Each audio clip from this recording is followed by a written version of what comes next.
नमस्कार नमस्कार हान्नु नहान्नु डायलग हान्दै बस्नु होइन सर के मगाइदियो डेट मगाइदियो अपोइन्टमेन्ट के गर्दै भन्नु त हजुर सर मैले बुझेन सर के अपोइन्टमेन्ट मगाइदिने हो नेदरल्यान्डको भने के गर्ने अब तपाईँले के गरेर भन्नु भएको छ सर के थाहा मलाई सर आइसकेको नहाल्दै जानी नहालेको मैले अझै टाइम छ भनेर हजुर आइसकेको छ मैले जानी नहालेको किन सर डिस्काउन्ट भयो तपाईँले नि यतिकै तपाईँ किन रिस्किनुहुन्छ मसँग रिस्कि आइसकेको छ तपाईँहरूको पनि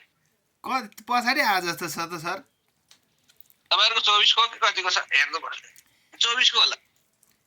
ए झन् झन् यो फेरि यो त कम्फर्म त उहाँको तपाईँको नेदरल्यान्ड गभर्मेन्टबाट आएको अपोइन्टमेन्ट हो हामीले उठाएको होइन यहाँको हो के सर भिजा तपाईँको स्योर छ टेन्सन नगर्नु होला त्यही भएर म ढुक्कले बसेको तपाईँ जेसुकै भन्नुहोस् भनेर चुप लाएर बस्यो तपाईँ ढुक्कले बसेर के भन्छ सर हामी चाहिँ यहाँ ढुक्कले बस्नै दिँदैन मान्छेले फोन गरेर हैरान गर्छ नेटमा कल गर्छ तपाईँलाई 30 लाखमा फोन गर्छ दुनियाँ त करोडौँको हुन्छ कति फोन आउला मलाई म झेलिरहेको छु त तपाईँ पनि झेल्नु न अब के टेन्सन गर्नु अब साह्रै तनाव भइसक्यो सर बरु भाग्नु पाए त कमसेकम आनन्दले अब कमान गएको छ भन्ने हुन्छ बिस्तारै दिनु ठेलामा म बेच्छु के हो त अब केही सिप लागेन भने त केही सिप लागेन भने त त्यही भने गर्नु पर्यो सर आफू गएर के गर्नु घरमा गर्छ महिना 1 लाख रुपियाँ कमाइहालिन्छ त किन टेन्सन गर्नु भयो ठिक छ सर ठिक छ अनि सुत्दै हुनुहुन्छ त सर भर्खर उठेको त आज समिसन छ 8 दिनको काठमाडौँमा हजुर त्यो यसो बोलिदिनु पर्यो नि त अब के कसो छ भनेर फोन गर्छन् बिहानदेखि त्यो उठ्यो न त कहाँ उठ्थे अनि 23-24 भनेको त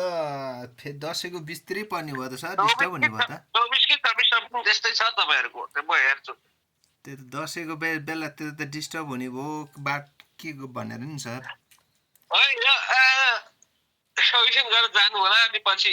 कलेक्सनमा आउनु होला नि कलेक्सन अस्तिको जस्तो हाम्रो उस गरेर राखेको त यहीँबाट कलेक्सन गर्दा भइहाल्यो नि सर काठमाडौँबाट कलेक्सन भन्नु नि तपाईँको यहाँ म भन्दैछु बिहेबिएसमा त्यही गरौँ कहाँबाट गर्छ भन्छ कलेक्सनमा काठमाडौँबाट गर्छ भन्नु होला भइहाल्यो काठमाडौँ पासपोर्ट पुगिहाल्छ हुन्छ सर हुन्छ पासपोर्ट लिनुभयो छैन होला नि कहाँबाट लिनु सर अनि केही त छैन हामीसँग कसरी लिनु सर कहाँ बिहान बाटो धेरै चिसो भएर यहाँ दुध फाटेछ